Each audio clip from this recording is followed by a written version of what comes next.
नमस्कार विद्यार्थियों। राजनीति विज्ञान के मूल आधार के अंतर्गत सत्ता के बारे में हम अध्ययन कर रहे थे। सत्ता का अर्थ क्या है, सत्ता के प्रकार क्या है, उसके बारे में हम अध्ययन कर चुके हैं। आज हम सत्ता का पालन क्यों किया जाता है, इसके बारे में आज हम अध्ययन करेंगे। सत्ता पालन के क्या आधार है, तो उसके बारे में जैसे साइमन ने ये कहा है कि सत्ता पालन का जो आधार है उसके प्रमुख 4 आधार है। कोई भी व्यक्ति दूसरे व्यक्ति के आदेशों का पालन क्यों करता है, तो उसके कुछ प्रकार साइमन ने बताए हैं। साइमन ने प्रमुख रूप से 4 प्रकार सत्ता पालन के बताए हैं। पहला ये है विश्वास। सत्ता पालन का सबसे प्रमुख आधार विश्वास है। जो अधीनस्थ है उनको ये विश्वास होता है कि जो उच्च अधिकारियों के द्वारा जो आदेश दिया जाता है वो आदेश देने के लिए वो उत्तरदायी है। ये उनमें विश्वास होता है और ये भी विश्वास होता है कि जो आदेश उनके द्वारा दिए गए हैं वो आदेश जो संगठन है, जो संस्था है, उसके उद्देश्य लक्ष्यों के अनुरूप है। इस विश्वास के आधार पर ही सत्ता के आदेशों का पालन किया जाता है। तो सत्ता का पालन करने का एक प्रमुख आधार विश्वास है। दूसरा एकरूपता। हर एक व्यक्ति की अपनी एक विचारधारा होती है, अपना एक व्यक्तित्व होता है, अपने उद्देश्य, लक्ष्य इत्यादि होते हैं, जिनके आधार जो उनके विचारों, उद्देश्य, लक्ष्यों से जो व्यवस्था मिलती है उनके प्रति वो एकरूपता का व्यवहार करते हैं, यानी कि उनको ये लगता है कि ये हमारी है। कोई भी व्यक्ति के अपने लक्ष्य विचार से वो दूसरे जो विचारधारा है वो यदि समानता रखती है तो वो उसे एकरूपता स्थापित हो जाती है।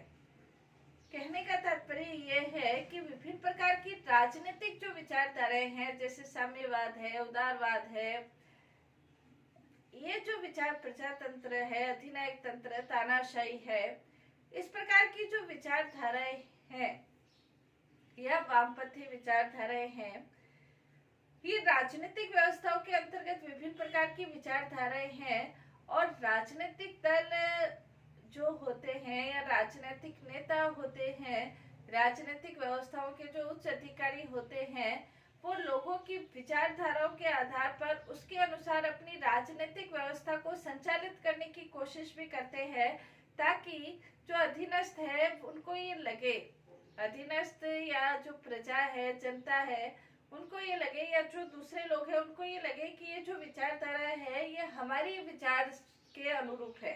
और उस कारण से सत्ता का पालन करना, सत्ता के आदेशों का पालन करना सहज हो जाता है। तो एकरूपता के आधार पर जहां आपके विचार, आदर्श, लक्ष्य समान महसूस होते हैं तो वहां आप उनके विचारों का, उनके आदेशों का पालन स्वतः ही करते हैं।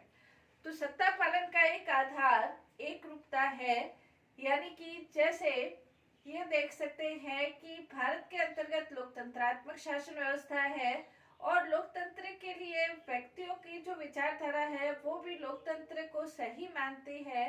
तो जो राजनीतिक दल है या उच्च सत्ताधारी है वो लोकतंत्रात्मक शासन व्यवस्था या हम लोकतंत्रवादी है, इस तरह के विचार प्रकट करके अपने आप को सही सिद्ध करते हैं और लोग उस राजनीतिक दल से विशेष सहमति रखते हैं जो कि उनके विचारों के अनुरूप होते हैं।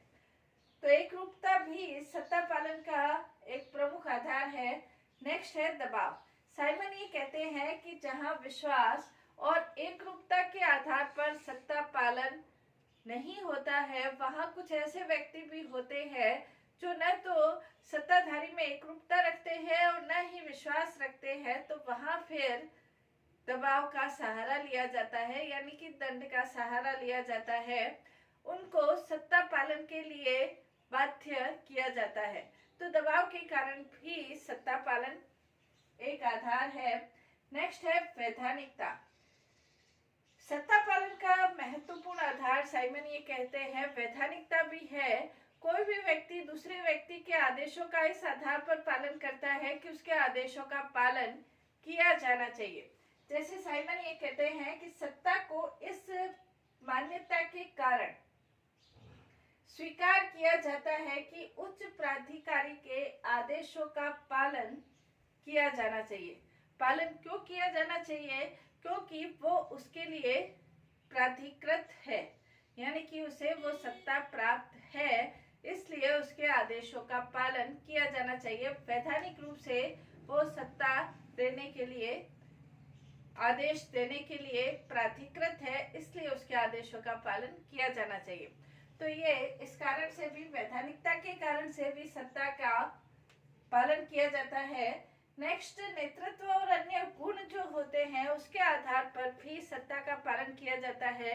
नेतृत्व के गुणों के आधार पर, यानी कि सत्ताधारी में ऐसे नेतृत्व गुण होते हैं या सत्ताधारी अपने आदेशों को इस प्रकार से प्रसारित करता है कि लोगों को ये लगता है कि वो आदेश नहीं दे रहे बल्कि उनकी भलाई के कार्य भी कर रहे हैं, उनके भलाई के लिए ही वो इस तरह के कार्य कर रहे हैं। तो इस प्रकार के नेतृत्व गुण और अन्य गुणों के कारण सत्ताधारी के आदेशों का पालन किया जाता है। इसके अलावा कुछ विद्वान अन्य आधार भी बताते हैं, जैसे पुरस्कार की इच्छा है, प्रशंसा की इच्छा है, कई बार लालच के कारण भी और कई बार दंड के भय के कारण भी सत्ता के आदेशों का पालन किया जाता है। तो प्रमुख रूप से सत्ता के पालन का आधार साइमन ने 4 प्रकार के आधार बताए। अन्य विद्वान भी सत्ता पालन के अन्य आधार भी बताते हैं। तो इस कारण से, इन सभी कारणों से सत्ता का पालन किया जाता है, यानी कि उच्च अधिकारी जो आदेश देते हैं उन आदेशों के अनुसार कार्य किया जाता है। नेक्स्ट हमारा क्वेश्चन ये है कि क्या जो सत्ताधारी है वो किसी भी प्रकार का आदेश दे सकता है? क्या सत्ताधारी के आदेशों के ऊपर किसी प्रकार की सीमाएं हैं? तो उसके अंतर्गत हम कह सकते हैं कि सत्ता की क्या सीमाएं हैं। सत्ता की सीमाओं से तात्पर्य ये है कि सत्ताधारी तानाशाही रूप से, मनमानी रूप से सत्ता का प्रयोग नहीं करे, उसके ऊपर कुछ प्रकार की सीमाएं हैं जो उसके सत्ता या आदेश देने की क्षमता के ऊपर रोक लगाती है। तो ये जो सीमाएं हैं, ये क्या सीमाएं हैं जिसके आधार पर कोई सत्ताधारी है वो मनमानी कार्य नहीं कर सके, उसके प्रति क्या सीमाएं हैं? तो पहली है प्राकृतिक सीमा। प्राकृतिक सीमा को हम 2 भागों में विभाजित कर सकते हैं। पहली प्राकृतिक सीमा का मतलब जो नेचुरल रूप से जो स्थिति है वो प्राकृतिक सीमा। दूसरी प्राकृतिक सीमा जो कि प्रकृति की सीमा है, जैसे नदी, नाले, पहाड़, पठार, इस प्रकार की सीमा। प्राकृतिक सीमाओं का एक तात्पर्य ये है कि जैसे भारतीय संविधान के अंतर्गत मौलिक अधिकारों का वर्णन दिया गया है लिखित रूप में। ब्रिटेन के संविधान के अंतर्गत संविधान लिखित नहीं है, तो क्या वहां पर जो सत्ताधारी है वो कोई भी आदेश दे सकता है? वो भी जहां पर मौलिक अधिकार नहीं है या लिखित रूप में नहीं है, तब भी सत्ताधारी ऐसे कोई भी आदेश नहीं दे सकता जो व्यक्तियों की जीवन है, स्वतंत्रता है, संपत्ति है, इस प्रकार के अधिकारों के विरुद्ध हो। यानी कि जीवन का अधिकार, संपत्ति का अधिकार, जीने का अधिकार, ये व्यक्ति के प्राकृतिक अधिकार है और इसके विरुद्ध कोई भी सत्ताधारी आदेश नहीं दे सकता है।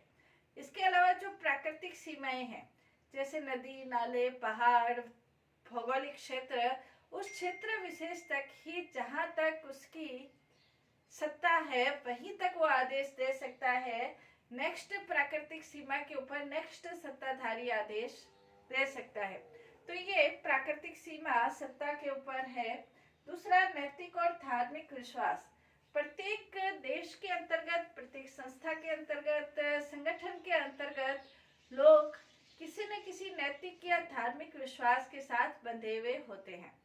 कोई भी सत्ताधारी यदि धार्मिक और नैतिक विश्वास के प्रतिकूल किसी भी प्रकार का कोई आदेश देता है तो उस आदेशों का पालन सहज रूप से करना मुश्किल होता है, सहज रूप से उन आदेशों का पालन नहीं हो सकता है और इसके लिए फिर उसके विरोध की स्थिति उत्पन्न होती है।